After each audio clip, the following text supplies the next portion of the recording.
Hey guys, welcome back to my channel. And guys, this is the by now you should already be seeing the video with the trip to the country produce market. Our field trip to the country produce market. The ones of you have been here with me a while, you know that we went there last year. I think it was last year. Was it last year too? A year before last.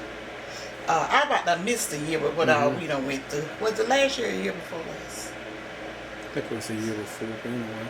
Yeah. Can't remember, guys, because everything it's just like I'm missing a year. But anyway, I did a video, got to do a video. I was trying to get the timings where I can, Tuck wanted to get in and better show you stuff that was in where it wouldn't be so crowded, because this little, produce stand stay crowded. And I want to shout out to one of our family members, one of my subscribers had sent me a message as to what the she had seen the video we did the year that I did go, and she wanted to know the name of the produce market, and it's a produce and also a country meat market too. And let me know whether or not, you know, I had Brittany to send you the information on it, because I really did not know the a telephone number or address and stuff for it. But Brittany sent the information to you, and I hope you find it. And I know if you went with the time you said you was going, you was probably going to be able to find plenty of fresh vegetables. Okay guys, let me tell you what I got at the country produce market today. I got some boiled peanuts. I always have to get my fix. A dose of boiled peanuts for the ones of you who live down around the south. You guys know what boiled peanut is. They are absolutely delicious. You got we have them roasted, parched, and whatever. But I was gonna try to show you what they look like on the inside. This is what they look like on the inside. They're all juice and everything, and you can season them with different seasoning, with the Cajun season and all that kind of stuff. Any way you do a boiled peanut, to me, it's good. Now these are just plain boiled peanuts to me, boiled to perfection. Okay, we got those, and these are some famous tomatoes. You guys probably can look at. I know they're known worldwide. They are called the Slocum Tomatoes. And they have, they're heirloom tomatoes. That flavor is unbeatable. You know, it don't take much, guys. I'm not being negative, but I'm just being truthful. It don't take much to beat the tomatoes that comes in the grocery store today. If you were born back in the 50s and stuff like I was, you know this stuff that they have now is absolutely wrong. It's just wrong. But we have to make do with what we have. But these tomatoes are so delicious. That flavor is unbeatable. Okay, so we you know, Tuck got tomatoes and stuff like that. But every time I go to that store, I get tomatoes.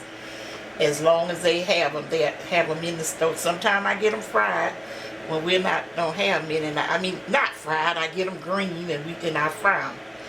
And guys, this is some and this is some okra. I got a small amount of the okra because I'm going to, I like to put them on the peas. I'm not going to use this to fry.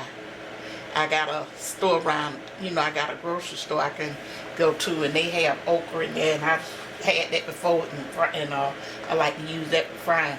But just like boiling these on top of the peas, oh, it's really good because they're not too slimy. Okay, I'll go to that in a minute, guys, because we got that at the store next door. That's just some bacon, and I want to show you guys and talk to you guys a little bit about that. And in the video, you're going to see all the preserves and different canned type of vegetables and jams and jellies, and they have in there, and then that fresh honey. You know, some people around here in this area, you know, have beehives and stuff, which I'm pretty sure they have them all over the country. But you can get real good honey down there. But guys, this is some baby beets, baby pickled beets. I love beets. I can remember when we was in the country, my daddy used to grow a lot of beets, and my mom used to boil them, and then with all, like I told you, when we would have on with your meal, she would just fix up a little bowl. Maybe she would put some beets, some cucumbers, and some onions in it that's fresh out the garden, and it was always a treat. Now these are sweet, and she would always put her little a couple of tablespoons of sugar in it and vinegar, and they just, I have this whole jar eaten in probably about a couple of weeks, because I just love them. I even buy them in the can and I buy canned beets and put the little sugar and vinegar on it and have it like that. And I'm just trying this. Now Brittany, we all kind of like asparagus, so this is some pickled asparagus, and I really got that for Brittany. And then I got this from my father-in-law. It's the pepper jelly. Hold it down. Uh-oh, sorry. You guys know about pepper jelly, so this is a red pepper jelly. And I hope it's hot enough for Daddy. He likes stuff hot like that. I'm always getting him pepper jelly. And I used to try to make the pepper jelly for myself, but I don't do that anymore. Okay, guys, now with the fresh green peas. Now this is a bag of, let me move some of this stuff sort of kind of out the way.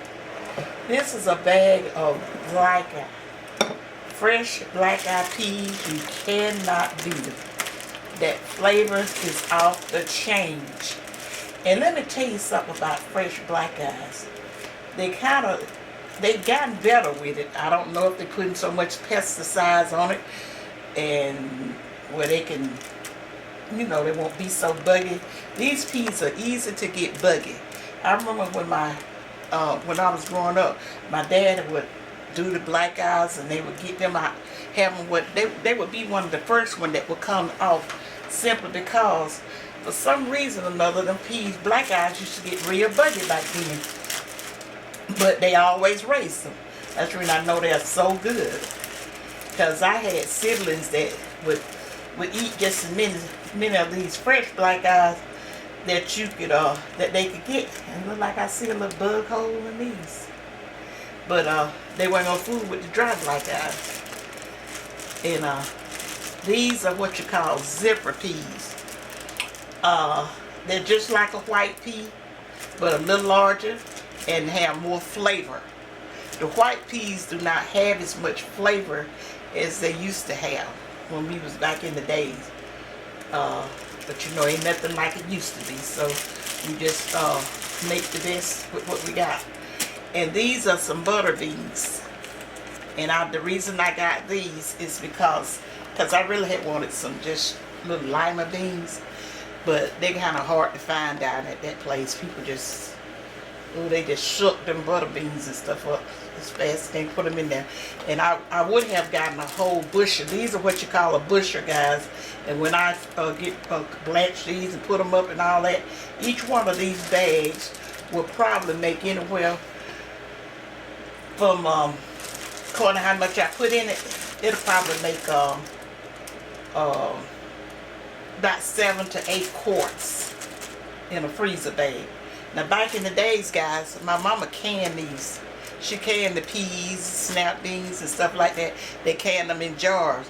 And she had I can remember after we left the country, and people used to sell the snap beans by the bushel.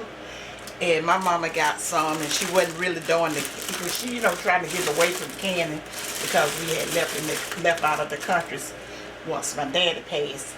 And she put up some, and she thought they was the absolute worst, because she had bought a big old about how long was that, my mama's freezer, Gary?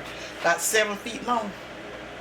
6 feet, 6 or Oh, 7 I like to feet. have a flashback how we had to do shell out of. Now then we used to have to shell peas by hand. My mama at this time of year, I say once we got out of school for the summer, it's a certain time she would call what she would call working in her freezer.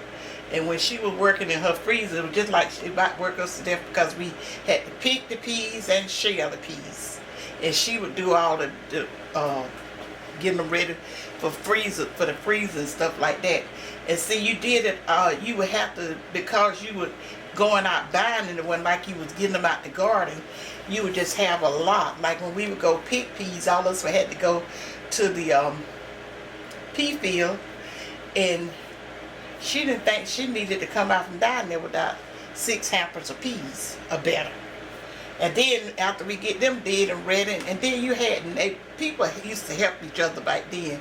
Neighbors and stuff that lived close around, they would help get them big pans of peas, get them shelled off, and my mama go in the house and start the picking and getting ready. And she would blanch them. She would put all that stuff in the freezer the same day. And if she didn't be really caught up on it, when it cooled down over in the evening time, I seem like I can hear her now saying, Battery about to die, so you need to get on. Battery about to die? Mm-hmm. Okay. I can hear her now saying, I reckon we better go back out there to that pea field and see if we get a couple more hampers of peas. I can't tell you too much story time, guys, because Tuck's saying the battery's about to die. But these are the same type. I got 2 bushels of the zipper peas, and well, I told you about the butter peas. And behind there, guys, that's a watermelon, and this watermelon's with seeds. Mm-hmm. It took me years before I would eat a watermelon that did that. You know, they would call it seedless watermelon. I just never could wrap my brain around that. I said, how do you have a seedless watermelon? Never heard of it. And for years, and then watermelons had lost their taste. They was not good, like what I was accustomed to. And I said, I can't fool with that mess. And then I got some raw green peanuts. I'm going to boil those for Brittany. And let me see, can I do this real quick? It may go off before I do this here. But this is the bacon. Went over there to the market. You see how I got it in this here, what we call the butcher paper? Huh? Mm-hmm. Butcher paper. Butcher paper. And we got 3 pounds of it, and they'll wrap it individually for you. And then you also tell them you get it sliced exactly like you want it. Whatever how you want it sliced, the thickness. And they'll, you know, people's always so patient and just, you know, tell you, keep slicing it till you see, get it like you want. And this bacon here, guys, has no rind on it. It just, when you get older, you can't be eating all of that. I mean, and your teeth don't ain't studying that rind on it. But I used to crunch down on it because it was just like a skin. But see, now I can put this in the freezer like this. But I want those 2 packs. I'll take it out and I just probably stick it on over in a freezer bag and do it that way. I got one more thing. Let me rinse my hands off, guys. I got one more thing I want to show you. Then I will end this video. Can I make it, Tuck? I don't know. I just wanted to show no snaps.